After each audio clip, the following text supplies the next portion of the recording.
আমি doctor Sourav Dhar, Shiv Mandir Mukta nursing home, consultant general laparoscopic surgeon and GI surgeon.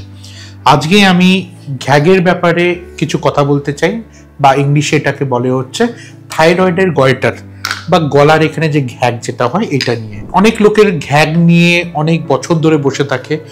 প্রথম জিনিস, এটা নিয়ে বসে থাকবেন না। অনেক সময় এটা খারাপের দিকে যেতে পারে, ক্যান্সারের দিকে যেতে পারে, বা থাইরয়েডাইটিস বলে একটা রোগ হয়, ওই দিকেও যেতে পারে।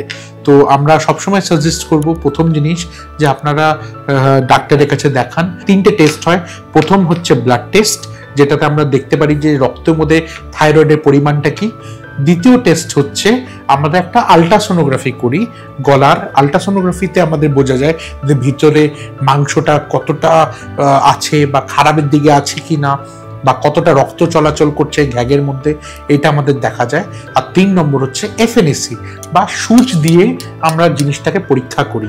এই 3টা পরীক্ষার পরে আমরা বলতে পারবো যে এই রোগটা খারাপের দিকে না ভালোর দিকে।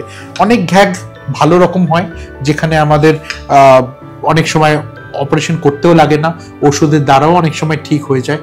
অনেক জায়গায় দেখি খারাপ দিকে, ওটা বেশি দিন রাখতে নেই। আমাদের মাইক্রো সার্জারি হয়, যেখানে গলায় দাগ পড়ে না, গলায় দাগটাও মিশে যায়। এই সার্জারিতে করলে মোটামুটি 2 সপ্তাহের মধ্যে পেশেন্টের রিকভারি পুরো কমপ্লিটলি হয়ে যায়। এটাই আপনাদেরকে বোঝানোর চেষ্টা করব যে ঘ্যাগ বা কিছু নিয়ে, ছোট একটা গলার মধ্যে কোনো কিছু থাকলেও ইমিডিয়েটলি ডক্টরের কাছে যান, এটার পরীক্ষা করান, এটা নিয়ে বুঝুন জিনিসটা নিয়ে কি আছে, সবকটা টেস্ট করান, আর তাড়াতাড়ি এটার চিকিৎসা করিয়ে নিন। এটা পার্মানেন্টলি কিন্তু ট্রিটমেন্ট হয়, আর খুব ভালো মতন হয়।